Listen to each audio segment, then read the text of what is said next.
Précédemment, dans Presque Normal. Plein d'affaires. Va checker.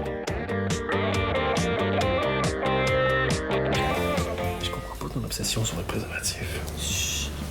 T'arrêtes pas. C'est quoi, c'est un fantasme ou quoi? Oui, c'est ça, exactement. Allez, plus. Plus? Oui. Qu'est-ce que tu fais, putain? Mais je sais pas, tu m'as dit plus. Mais quand je te dis plus, ça veut dire plus vite, pas plus de capote. Si je pensais que tu fantasmais là-dessus. Mais Dan, y a personne qui est excité par une capote, hein. Surtout si tu la gifles avec. Ben, je comprends pas à ce moment-là. Pourquoi est-ce que tu veux tant que ça que j'en mette? Je veux dire, tu prends la pilule. À quel point t'as peur d'avoir un enfant avec moi? C'est pas ça. C'est juste que, je t'ai dit en plus, dans ma famille, les femmes, elles sont toutes super fertiles, alors j'ai pas envie d'un accident, là. Un accident? Mais ça va, hein? C'est pas une centrale nucléaire qui pète, c'est un enfant, tu vois. Tu sais, y a pire chose dans la vie qu'avoir un enfant avec moi, hein. Mais oui, mais bon, c'est juste pas maintenant, d'accord? On a encore... Ça fait même pas un an qu'on est ensemble, en plus. Ben, je suis pas pressé, c'est pas obligé d'être maintenant, ça peut être dans un mois, quoi. Non. Ou dans 4 semaines. Non. Ou le 17 octobre. C'est dans un mois, ça, Dan. Allez, c'est bon. En plus, on a encore plein de temps devant nous. Ben, plein de temps. Et je dis, tes œufs sont de moins en moins frais aussi, là. Putain, dégage. Vas-y.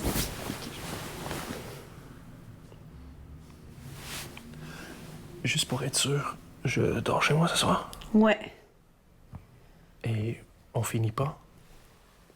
On finit pas. Allô? Oui. C'est moi. J'ai reçu ton cadeau. Merci. Ça va? T'es plus fâché? Ben non, Dan. Personne ne peut rester fâché contre toi, de toute façon. T'es certaine de ça? Oui. Tout le monde t'aime. C'est juste parfois, c'est ta façon de faire les choses, tu vois. T'es pas obligé d'être toujours aussi intense. Non, je sais, j'ai tendance à faire les choses de manière un peu extrême, mais promis, à partir de maintenant, j'arrête de faire dans la démesure. Et je sais pas, c'est juste que ça marche tellement bien, nous deux. J'ai besoin de savoir si t'as envie d'avoir des enfants un jour. Un jour, oui. OK, mais quel jour? Demain? Demain, c'est un jour. Dan, arrête. Si tu veux, tu passes ce soir à l'appart, puis on en reparle, d'accord? Parfait, mais je t'avertis, j'ai une deuxième petite surprise pour toi. Pas trop petite, j'espère. Disons plutôt que c'est une énorme surprise. C'est bon, ça. Bon, bah, je vais me préparer pour te surprendre aussi, alors. Bon, il faut que je te laisse. J'ai un peu les mains pleines. Bah, ce soir aussi, tu les auras pleines, tes mains, tu verras. OK, cool, bye-bye. Cool, bye-bye. OK, faisons comme ça.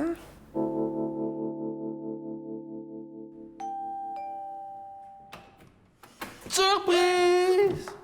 Oh! Deuxième surprise. Je pense que je sais enfin pourquoi les gens veulent avoir des enfants. Avant, je comprenais pas pourquoi les gens faisaient. Je me disais, c'est le boulot du travail le plus fort sans avoir jamais quoi que ce soit comme valorisation. Ben, sauf à la conception, si tu travailles vraiment fort, à la fin, t'as une petite valorisation quand même. Mais non, je veux dire, pour l'élever, l'enfant. Vous connaissez l'expression « élever un enfant », c'est un travail à temps plein. Et moi, j'ai déjà un travail à temps plein que j'aime et qui me paye. Donc, je vois pas pourquoi j'aurais un enfant que je suis pas sûr d'aimer du tout et qui va pas être payant avant 20-22 ans au minimum, tu vois. Je vois pas... Si je veux travailler gratuitement, je vais faire du bénévolat. Comme ça, au moins, je suis utile pour le reste du monde. Au lieu de faire des enfants et être nuisible pour le reste du monde. Au moins, le monde autour de moi dans l'avion. Ça, c'est... Mais j'avais tort. J'avais tellement tort. Et je crois que les parents vont être d'accord avec moi. Avoir des enfants, c'est extrêmement valorisant. C'est le job le plus valorisant au monde. Parce que c'est toi qui décides si t'es bon. Il n'y a personne pour te contredire.